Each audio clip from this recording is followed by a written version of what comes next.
The hum was wrong. It wasn't the steady, reassuring thrum of the life support system or the low growl of the Martian wind against the habdome. This was a high, dissonant whine, a sound like a nerve pulled too tight. Gavin burst into the geology lab, his boots clanging on the metal deck plates. "Rhea, shut it down, now!" Rhea didn't look up. She stood transfixed before a containment field, her face illuminated by a soft crimson light. Inside, a crystalline shard, no bigger than her thumb, pulsed with a gentle rhythm. It was the sample from HAT-17B's atmosphere, a sliver of crystallized alumina pulled from a world of ruby clouds. Hovering a meter away was Geode, his custom-built survey drone. Its 4 rotors spun erratically, creating the piercing sound. Its optical sensors, usually a placid blue, glowed the same deep red as the crystal. "I can't," Rhea said, her voice breathy with excitement.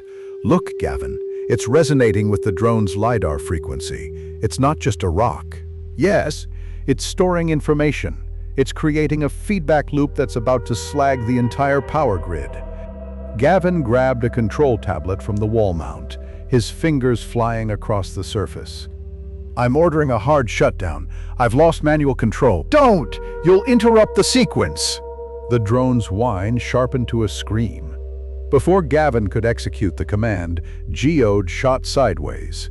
Its manipulator arm, a delicate tool designed for collecting rock samples, extended with violent speed. It slammed into the lab's exterior wall, the diamond-tipped drill at its end spinning to life. An alarm blared, a percussive whoop, whoop, whoop that vibrated through the floor. A red light flashed above the door. "Atmosphere breach! See!" Gavin yelled over the noise, already pulling the emergency sealant patch from its housing. "This is what your sequence gets us." Rhea's fascination finally broke, replaced by a flash of fear. It's never done that before. "Yes. Slap this over the hole while I get the suits," he commanded, thrusting the heavy magnetic patch at her. He didn't wait for an answer, sprinting from the lab toward the airlock. The hiss of escaping air was a quiet, deadly counterpoint to the blaring alarms. By the time Gavin returned, dragging 2 bulky exosuits, Rhea had the patch in place. The hissing had stopped, but the alarms still raged. "The drone's outside," she said, her voice tight as she twisted the seals on her helmet. "Its tracker is still active. It's moving east, along the canyon rim. It punched a hole in our house and flew away." Gavin grumbled, his voice tinny over the short-range comm as he sealed his own suit. "We're not going after it. We report it as a catastrophic malfunction and wait for the recovery team." "The recovery team is 3 months away," Rhea countered, her helmet light cutting a sharp white cone in the flashing red emergency lighting. "We're going. I need to know why." He could see the stubborn set of her jaw through her faceplate. Arguing was useless. "Fine," he sighed, grabbing a high-powered signal tracker.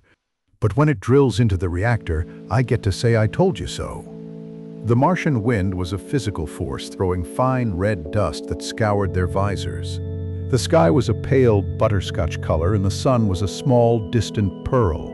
Geode's signal was a steady blip on Gavin's wrist-mounted display, leading them away from the relative safety of the outpost and toward the yawning maw of Vallis Marineris. "Its movements aren't random," Rhea said, her breath puffing in the cold. "It's following a consistent trajectory, a straight line." "Straight lines are easy for machines, Rhea. That doesn't mean it's thinking." Gavin's feet crunched on the gravelly regolith. Every step was an effort in the bulky suit. He felt exposed, a tiny, fragile thing in an immense, dead landscape. "My drone doesn't do anything unless I tell it to." "Yes. Every flight path, every diagnostic, it all goes through me," he said, the frustration clear in his voice. "But this is different. It's like it has a destination." They followed the signal for nearly 2 kilometers, the outpost shrinking behind them until it was just a silver dome against the red rocks.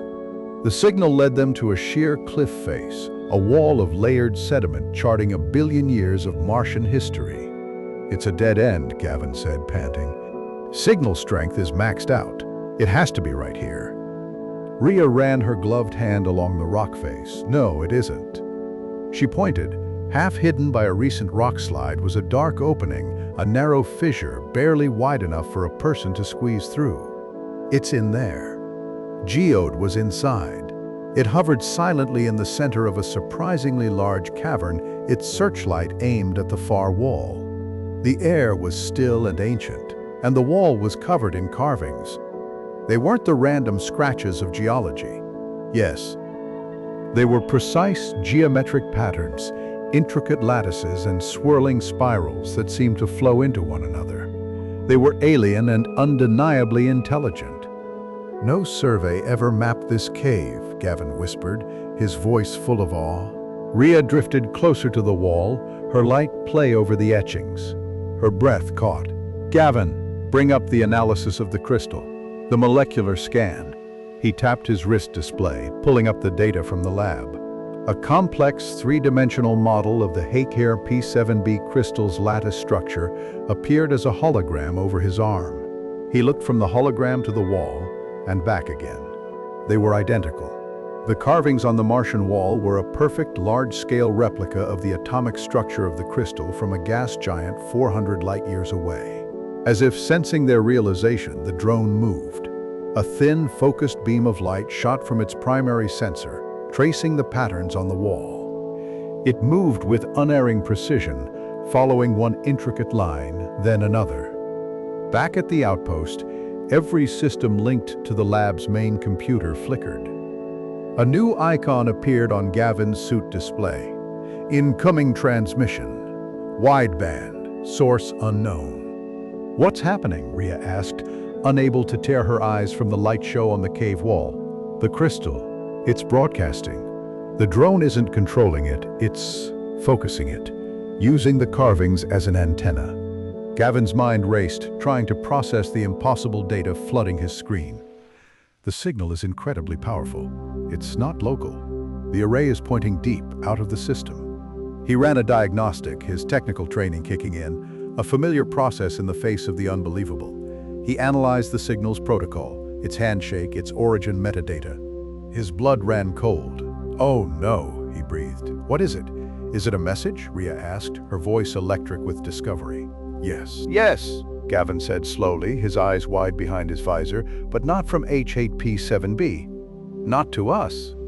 He turned from the glowing wall to face her, the reality of the situation crashing down on him. The drone, the crystal, the cave, they were all just pieces of a machine, an ancient, long-dormant machine. "This isn't a broadcast, Rhea," he said, his voice barely a whisper. "It's a reply, the handshake protocol.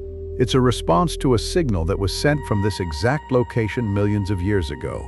The ruby light from the crystal in the lab, channeled through their drone and focused by a Martian Rosetta Stone, wasn't a message. It was a key sent across an impossible distance, finally finding its lock. They hadn't made first contact. They had just answered a distress call, and something, somewhere out in the great dark void, was now on its way.